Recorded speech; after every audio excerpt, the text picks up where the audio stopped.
গত বছরের ৫ আগস্ট ছাত্র জনতার গণঅভ্যুত্থানে পতন হওয়া সাবেক প্রধানমন্ত্রী শেখ হাসিনার বেসরকারি শিল্প ও বিনিয়োগ বিষয়ক উপদেষ্টা সালমান এফ রহমান ছিলেন পুঁজিবাজারের অঘোষিত সম্রাট। তিনি তার অদৃশ্য শক্তির মাধ্যমে একচ্ছত্র আধিপত্য বিস্তার করতেন পুঁজিবাজারে। নিয়ন্ত্রক সংস্থা Bangladesh securities and exchange commission BSECর মাধ্যমে তার অধীন বিভিন্ন কোম্পানিতে নিতেন পছন্দ অনুযায়ী বিশেষ সুবিধা। কোনো কিছু তোয়াক্কা না করে অনিয়মকে নিয়মে পরিণত করতেন সালমান এফ রহমান। সালমানের স্বেচ্ছাচারিতা দেখে শুরুতে প্রাতিষ্ঠানিক বিনিয়োগকারীরা বেক্সিমকোর ফুলে ফেপে ওঠা শেয়ারে বিনিয়োগের বিষয়ে দ্বিধাগ্রস্ত করছিলেন। অতি উচ্চ মুনাফার সুকুক বন্ডের বিষয়েও তারা ছিলেন দ্বিধায়।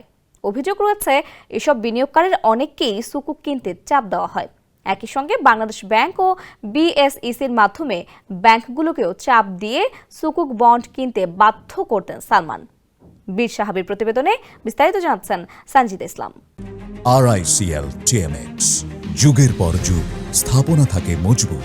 গত বছরের 13 আগস্ট দেশ ছেড়ে পালানোর সময় গ্রেপ্তার হন সালমান এফ রহমান। শেখ হাসিনা সরকারের পতন ও সালমান এফ রহমানের গ্রেপ্তার, এরপর ধসে পড়তে থাকে সালমান সাম্রাজ্য।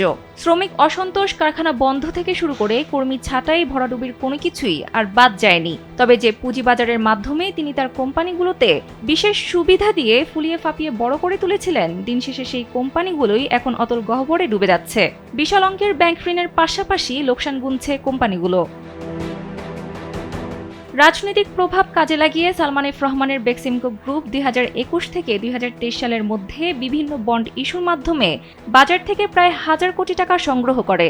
জানা গেছে, ব্যাংকসহ একাধিক প্রাতিষ্ঠানিক বিনিয়োগকারীকে বন্ডে বিনিয়োগ করতে চাপ দেওয়া হয়েছিল। 2023 সালের জুলাই মাসে BSEC শ্রীপুর টাউনশিপের 1000 কোটি টাকার বন্ড ইস্যুর অনুমোদন দেয়, যেখানে IFIC ব্যাংক গ্যারান্টর হিসেবে কাজ করে। সালমানের পতনের পর শ্রীপুর টাউনশিপ প্রকল্পের কাজ বন্ধ হয়ে যায়। এদিকে বেক্সিমকো গ্রুপের নিয়ন্ত্রণাধীন 3টি কোম্পানির মধ্যে দুটির আর্থিক পরিস্থিতি বেশ নাজুক। অপর একটির অবস্থা ভালো হলেও কোম্পানিটির শেয়ারের ওপর থেকে আস্থা হারাচ্ছেন বিনিয়োগকারীরা। বাকি দুটি কোম্পানিও ব্যাপক লোকসানের পাশাপাশি শেয়ার দর হারাচ্ছে। পুঁজিবাজারের তালিকাভুক্ত বেক্সিমকো গ্রুপের নিয়ন্ত্রণাধীন কোম্পানি হচ্ছে বেক্সিমকো লিমিটেড, বেক্সিমকো ফার্মাসিউটিক্যালস এবং শাইনপুকুর সিরামিক্স। এর মধ্যে বেক্সিমকো লিমিটেড দীর্ঘদিন ধরে ফ্লোর প্রাইসে আটকে থাকায় শেয়ার লেনদেন হচ্ছে না। এ কারণে কোম্পানিটির শেয়ারের অবমূল্যায়ন বোঝা যাচ্ছে না। বাকি দুটি কোম্পানির শেয়ার দর ধারাবাহিকভাবে কমছে। এমন পরিস্থিতিতে বিপাকে পড়ছেন বিনিয়োগকারীরা। ঢাকা বিশ্ববিদ্যালয়ের অ্যাকাউন্টিং অ্যান্ড ইনফরমেশন সিস্টেমস বিভাগের সহযোগী অধ্যাপক আল আমিন কালবেলাকে জানান, সুকুক বা অন্যান্য বন্ড ইস্যু সবই করছে কারসাজি করে।